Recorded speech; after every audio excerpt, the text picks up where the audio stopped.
2024년 10월 11일 금요일 매일 성경입니다. 본문은 열왕기하 22장 1절에서 20절까지 말씀입니다. 제목 요시야의 개혁. 하나님 말씀 앞에서입니다. 말씀을 정리하면 다음과 같습니다. 요시야는 유다 왕으로서 성전 보수 공사를 진행하다가 뜻밖의 하나님의 율법책을 발견하게 됩니다. 그는 율법책에서 이스라엘의 불순종에 대한 하나님의 진노를 깨닫습니다. 이에 그는 겸비하게 반응하고 하나님의 뜻을 묻습니다. 이에 하나님은 유다를 심판하려 했지만 뜻을 돌이키시고 평안을 약속하십니다. 우리는 오늘 말씀을 통해 요시야가 율법책을 발견하고 보인 행동이 무엇인지 살펴보겠습니다. 먼저 1절에서 8절 말씀입니다. 요시야는 성전을 수리하면서 율법책을 발견합니다. 요시야는 8세의 어린 나이에 유다의 왕이 됩니다. 그는 좌로나 우로나 치우치지 않고 다윗의 모든 길을 따라 정직하게 행했습니다. 그가 26세 때 신앙개혁을 위한 일환으로 성전을 수리하기 시작하게 됩니다. 이 공사 과정 중에 뜻하지 않게 율법책이 발견되었습니다. 요시야는 이 율법책을 통해 유다의 영적 상태와 그들이 놓인 심각한 상황을 인식하게 되었습니다.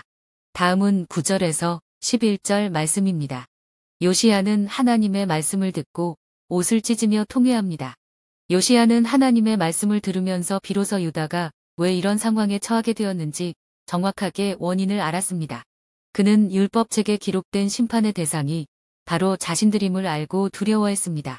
말씀을 들은 요시야는 즉시 사람들을 훌다 여선지자에게 오늘 하나님의 뜻이 무엇인지 자세하게 묻습니다.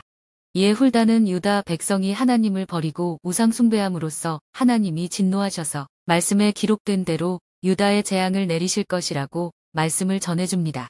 마지막으로 13절에서 20절 말씀입니다. 하나님은 요시야의 회개를 보시고 긍휼을 베푸십니다. 하나님께서는 요시야의 마음을 보시고 그의 겸비한 회개를 기뻐하셨습니다. 그리고 하나님은 므낫세 시대에 선언하신 심판을 요시야 시대에는 심판이 임하지 않도록 유예해 주셨습니다. 이로써 요시야는 하나님이 내리신 재앙을 보지 않고 평안히 죽음을 맞이하게 됩니다. 말씀을 맺습니다. 요시야는 그의 온 생애를 신앙개혁에 헌신했으나 유다의 멸망은 끝내 피할 수 없었습니다. 그러나 그는 하나님의 은혜로 비참한 죽음을 면하고 평안한 죽음을 맞이합니다.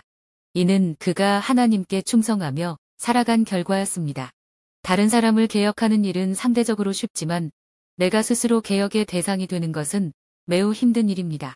그러나 진정한 신앙의 개혁은 바로 나 자신과 하나님과의 바른 관계에서 시작되어야 합니다. 개혁의 기준은 사람의 생각이나 감정이 아니라 오직 하나님의 말씀이어야 합니다. 하나님의 말씀은 우리를 진단하는 거울과 나침반과 같습니다. 정직하게 말씀을 통해 나 자신을 비추고 그 지시하신 대로 살아갈 때 우리는 진정한 개혁을 경험할 수 있습니다. 하나님은 이렇게 말씀에 따라 변화된 자를 통해 더 큰 개혁을 이루십니다. 묵상을 위한 질문입니다. 첫째, 요시야가 성전 공사를 시작한 이유는 무엇일까요? 요시야가 성전 공사를 하면서 발견한 율법책의 내용을 듣고 어떤 반응을 보였습니까? 둘째, 왜 요시야는 하나님의 뜻을 묻기 위해 여선지자 훌다에게 사람들을 보냈을까요? 요시야는 비록 유다의 멸망을 막지는 못했지만 왜 하나님께서는 그에게 평안히 죽을 것이라고 약속하셨을까요? 셋째, 요시야는 신앙개혁의 기준을 율법, 즉 하나님의 말씀으로 삼았습니다. 요시야는 발견된 율법책을 단순히 읽는 데 그치지 않고 그 말씀에 따라 삶을 변화시키기 위해 힘썼습니다. 말씀 앞에서 우리는 어떤 태도를 가지고 살아야 할까요? 묵상을 위한 실천입니다. 첫째, 요시야는 여선지자 훌다를 통해 하나님의 뜻을 묻고자 했던 이유는 그녀가 신뢰받는 영적 지도자였기 때문입니다. 그는 신속하게 하나님의 뜻을 묻기 위해 영적인 권위를 가진 선지자에게 사람들을 보냄으로써 그의 신앙적 순종과 겸손함을 보여줍니다. 하나님께서 요시야에게 평안히 죽을 것이라고 약속하신 이유는 그의 겸손한 회개와 충성된 신앙에 대한 하나님의 특별한 은혜의 표현입니다. 요시야의 경우 유다의 전체적인 운명은 그가 막을 수 없었지만 그의 개인적인 회개와 신앙에 대해서는 하나님께서 긍휼을 베푸셨습니다. 이는 하나님께서 개인의 신앙과 회개를 중요하게 여기신다는 것을 보여줍니다. 둘째, 우리는 하나님의 말씀을 단순히 읽고 듣는 것이 아니라 그 말씀을 깊이 탐구하고 더 나아가 하나님의 뜻을 더욱 바르게 깨닫기 위해 노력해야 합니다. 그리고 하나님의 말씀 앞에서 겸손한 마음으로 받아들이고 순종과 회개를 통해 변화의 삶을 추구해야 합니다.